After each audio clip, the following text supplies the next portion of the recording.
जय मां दुर्गा दर्शकों, मैं रूपाली शास्त्री आप सबका स्वागत करती हूं अपने चैनल में। आज हम आपको बताएंगे कि अगर हमारे घर की कैंची घर की गलत दिशा में पड़ी हो तो हमें कौन कौन सी परेशानियां आ सकती हैं। अचानक ही ये परेशानियां कहां से आ जाती हैं, कैसे आ जाती हैं, हम किसी को नहीं बता पाते और ना ही हमें पता चलता है कि ये परेशानियां, ये दिक्कतें कैसे आई हैं। अगर हमारे घर की कैंची ही गलत दिशा में होगी तो हमें उसको नज़रअंदाज नहीं करना है। ये गलतियां हमारे जीवन में परेशानी लेकर आती हैं। सबसे पहले जानें कैंची का क्या चीज़ है। कैंची यानी कि धारदार चीज़ है, ऐसी धारदार जिसे दो धारियां हैं, एक धारी इधर होती है और एक धारी उधर होती है। जो भी धारदार और नोकीली चीज़ होती है, जिसको भी काटने या छाँटने वाली चीज़ होती है, ये सब रखती है केतु से संबंध। अगर आपकी कुंडली के अनुसार केतु खराब है तब आपको कैंची का बहुत ही ज़्यादा ख्याल रखना पड़ेगा। अगर आप यह ख्याल ना रखें तो आपकी कहानी कहीं ना कहीं उलझ जाएगी। कैंची आपके जीवन में अच्छे असर को काटने वाली बन जाएगी। अगर आप कैंची का ख्याल रखा तो यही आपकी मुसीबत को काटकर आपके जीवन में सुख भी देने वाली बन जाएगी।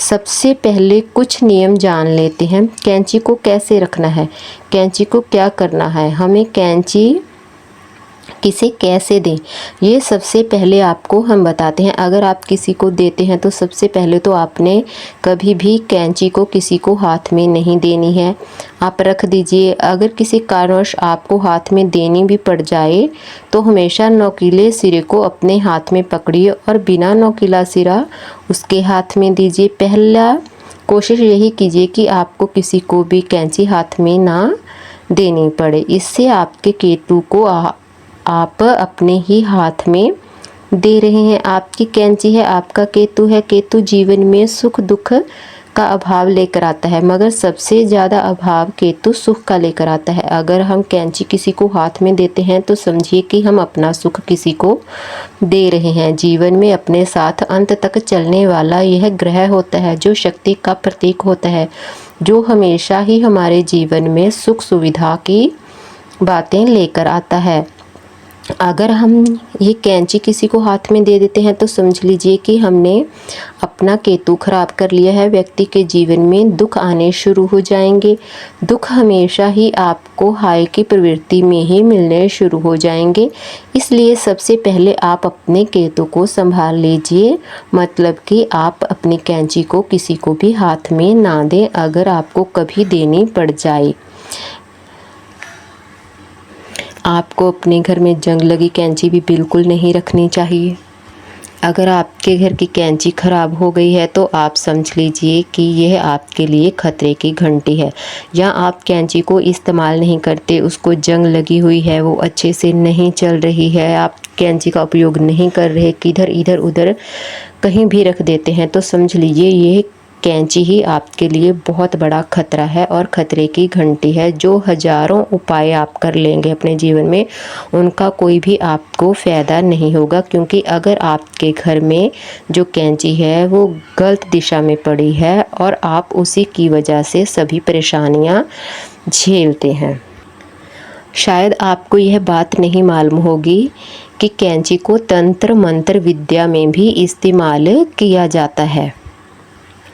कैंची की गलत दिशा और गलत होगा हमारे साथ, हमेशा हमारा ग्रह हमारे जीवन में खराब होगा, हमें परेशानियां देंगे। अब दिशा क्या होती है? सबसे पहले चीज़ तो ये है कि घर को के साउथ डायरेक्शन में कोई भी कैंची आपको बिल्कुल नहीं रखनी है। कैंची को रखना है तो आप नॉर्थ यानी कि उत्तर दिशा में रख सकते हैं, जिससे आपको केतु की खराबी भी दूर होगी, साथ ही साथ घर में धन की बरकत भी होगी, क्योंकि नॉर्थ दिशा बृहस्पति की दिशा मानी जाती है। बृहस्पति की दिशा में अगर केतु पहुंच जाए तो बहुत ही अच्छे रिजल्ट देते हैं। अगर आपको इस कैंची को नॉर्थ डायरेक्शन में रखेंगे तो आपकी मानसिक शांति हमेशा खराब रहेगी, आपकी माता हमेशा बीमार रहेंगी, क्योंकि नॉर्थ ईस्ट डायरेक्शन चंद्रमा की डायरेक्शन होती है और वहाँ पर केतु का होना हमेशा खराबी ही पैदा करता है। अगर आप वेस्ट की तरफ, जिसे हम पश्चिम बोलते हैं, पश्चिम की तरफ रखेंगे तो माता की तरफ से आपको दिक्कत आ गई, आपको धन संबंधी परेशानियाँ होंगी, आपके काम में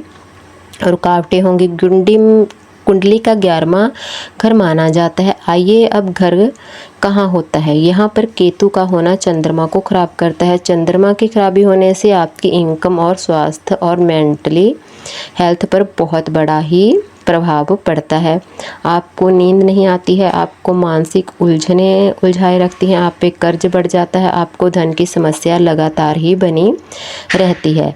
तो अब आपने अच्छी तरह से जान ही लिया होगा कि आपको सिर्फ कैंची कहाँ पर रखनी है। अगर आपके घर में कैंची है, आप उसको जर मत लगने दीजिए, उससे काम लीजिए। अगर आप उससे काम नहीं भी लेते तो उससे अच्छे से साफ़ सुथरी कर और चलती कर ही रखें। और रखें कहाँ पे, हमेशा ही आप अपने घर की कैंची को उत्तर दिशा में रखें।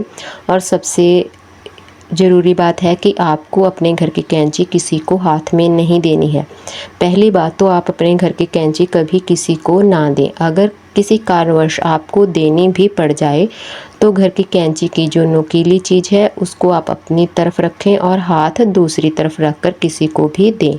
नहीं तो ज़्यादातर अगर कोई कैंची लेने आए तो आप उसको एक जगह पर रख दें और उस इंसान को बोलें कि वह कैंची वहाँ से उठा ले। ये सबसे अच्छा तरीका रहेगा।